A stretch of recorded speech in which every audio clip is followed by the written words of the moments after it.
आप देख रहे हैं अमेज नाउ। मोदी के सुर में लौटे कन्हैया मित्तल, भाजपा के सुर में लौटे कन्हैया मित्तल, राम के सुर में लौटे कन्हैया मित्तल।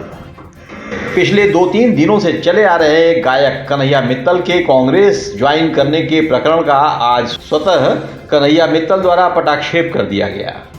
आपको बता दें कि शुद्ध सनातनी होने का दावा करने वाले कन्हैया मित्तल ने 2 दिन पूर्व से जो कांग्रेसी राग अलापना शुरू किया था। जय श्री राम, जय श्री बालाजी, जय माता की।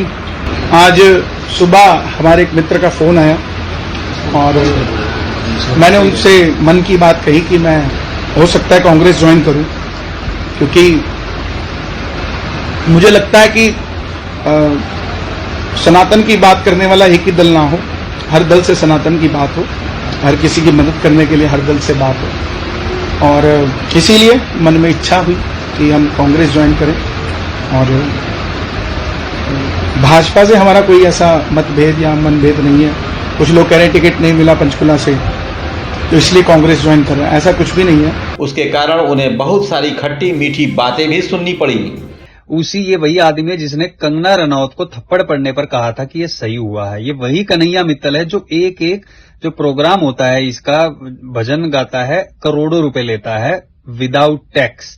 तो अब ये बंदा कांग्रेस में शामिल होने जा रहा है। अब हमारे किसी को तो क्रिटिसाइज नहीं कर सकते, अपनी अपनी मर्जी है। लेकिन ये वही लोग हैं जो पहले कहते हैं कि कांग्रेस जो है उसने बहुत गलत किया है, वो हिंदुओं के खिलाफ रहती है वो पार्टी। अब उसी कांग्रेस में ये लोग शामिल हो रहे हैं जो आतंकवादियों का समर्थन करती है पार्टी, जो पार्टी राम मंदिर का विरोध करती है, उसी के समर्थन में ऐसे ऐसे लोग जा रहे हैं। मतलब ईमान बेच के कोई सिर्फ सीट पाने के लिए आप सोचिए इस हद तक जा सकता है कि अपना जो चीज लोगों को सिखाने की कोशिश करते हैं, अरे भैया सिर्फ हिंदू है जाति और किसी जाति पे मत बात करो, वही बंदा अब कांग्रेस में शामिल होने जा रहा है। भैया मैं इसके बारे में क्या ही कहूं, ना इसको मैंने कभी इतना माना था, लेकिन फिर भी गाने जो इसने अच्छे अच्छे गाए थे उसको देख के लगता था। लेकिन अब इसकी बेचारे की जो थोड़ी बहुत इज्जत थी वो खत्म है। यानी कन्हैया मित्तल कांग्रेस ज्वाइन करेंगे। मेरा यहाँ पर फटाफट 2 सवाल है। पहला सवाल बीजेपी से है कि अगर कोई आपकी विचारधारा से जुड़ा हुआ व्यक्ति, आपकी विचारधारा के ऊपर काम करने वाला व्यक्ति अगर आपसे कुछ अभिलाषा रखता है तो क्या आपका दायित्व नहीं बनता कि आप उनकी अभिलाषाओं को पूरा कर सकें? अगर कन्हैया मित्तल हरियाणा चुनाव में एक टिकट आपसे मांग रहे थे, उनकी इच्छा थी कि वो हरियाणा में कुछ काम करें, वो टिकट वहां पर चाह रहे थे, आपको एक बड़ा दिल दिखा करके कन्हैया मित्तल को एक टिकट दे देना चाहिए था। और दूसरी ये बात, जब आप कांग्रेस से या फिर किसी दूसरे दल से चुनाव के समय उनकी पार्टी से लीडर्स को तोड़ करके अपनी पार्टी में ज्वाइन करवाते हैं, तब क्या होता है? तब उनके अंदर कोई खामियां नहीं होती। तब क्या होता है जब आप किसी कूड़े कचड़े को, मैं इसलिए ये शब्द कह रही हूं क्योंकि मैंने इतने चुनाव कवर किए हैं और हर चुनाव में मैंने देखा है कि कैंडिडेट्स आधे से ज्यादा के ऊपर तो खूब सारे केस लदे होते हैं, आधे से ज्यादा गुंडा बदमाश होते हैं, आधे से ज्यादा गैंगस्टर्स होते हैं, बाहुबली होते हैं। उनको जब आप टिकट दे सकते हैं तो कन्हैया मित्तल तो एक आर्टिस्ट हैं। हालांकि पिछले कई सालों के कन्हैया मित्तल के कार्यों को देखते हुए कांग्रेस पार्टी ज्वाइन करने की बात लोगों को थोड़ी बेतुकी जरूर लगी, लेकिन इसके लिए भाजपा शीर्ष आलाकमान को ही जिम्मेदार बताया जाने लगा। बात समझ में आते ही तमाम शीर्ष भाजपा नेताओं ने कन्हैया मित्तल से संपर्क साधना शुरू किया और फिर वही हुआ जो होना था। दरअसल सनातनी होने का दावा करने वाले कन्हैया मित्तल अब कांग्रेस में नहीं जा रहे हैं।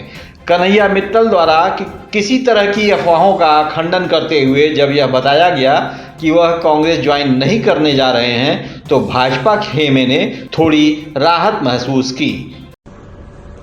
जय श्री राम। पिछले 2 दिनों से मुझे ये एहसास हुआ कि मेरे सभी सनातनी भाई बहन और खासकर भाजपा का शीर्ष नेतृत्व मुझे इतना प्यार करता है और इतनी चिंता करता है।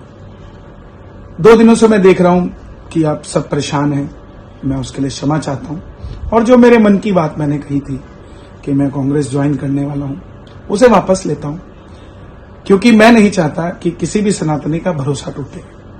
आज मैं टूटूंगा तो पता नहीं कितने और टूटेंगे। तो हम सब मिलकर राम के थे, राम के हैं, राम के रहें और पुनः आप सबसे क्षमा प्रार्थी हूं, जिसके कारण आप डिस्टर्ब हुए। और कोई अपना ही होता है, जब कोई अपना गलती करता है तो कोई अपने ही हैं जो तंग होते हैं, परेशान होते हैं। तो मुझे लगा कि मेरे मन की बात गलत है और इसको मैं वापस लूं और आप सबका धन्यवाद करूं, सपोर्टर्स का, प्यार करने वालों का। आप ऐसे ही जुड़े रहें, हम सब जुड़े रहें और देश की सेवा करते रहें। एक बार पुनः भाजपा के शीर्ष नेतृत्व का मैं धन्यवाद करता हूं। नमस्कार।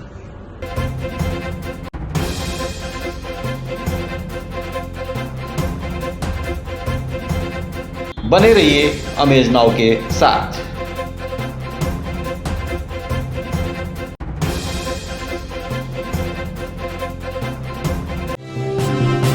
आप देख रहे हैं अमेज नाउ।